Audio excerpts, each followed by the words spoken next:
Riverside, California. We specialize in real estate business, construction litigation, also formation of business entities, corporations, LLCs, and the like. I want to speak with you briefly today about some of the highlights you need to think about when forming a new business entity, whether that's a corporation, LLC, or otherwise. And so I think the first thing you need to pay attention to is, what is the purpose? And so there's two reasons, I think, two major reasons anyway, to form a business entity. One is tax liability. The second is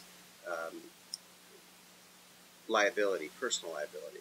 You want insulation from the personal liability, and you want to diffuse some of the tax liability to you personally by forming a business enterprise. So let's take those one at a time. First of all, let's talk about the tax liability. I'm not a tax professional, I'm not a CPA, so the first thing I tell my clients is to talk to your CPA or tax professional.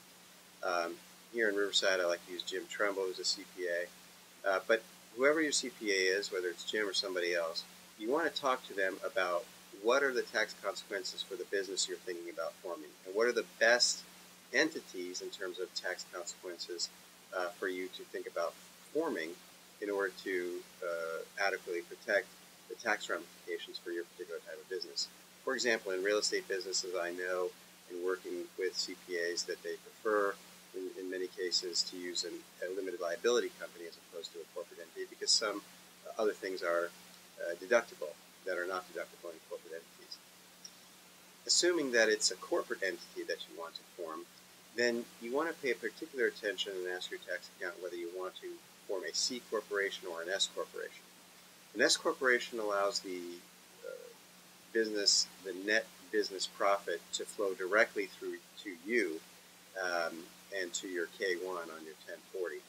Whereas a C corporation is taxed, the net profit is taxed with the corporation before it is then flowed to the corporate shareholder, the corporate owners, whereas it is taxed once again.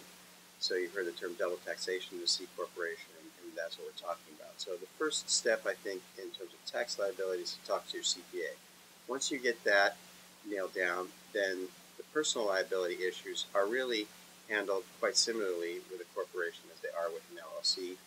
There are some prickly issues with attachments in going after somebody that's a member shareholder in an LLC versus a corporate entity that are probably better from that standpoint with a limited liability company.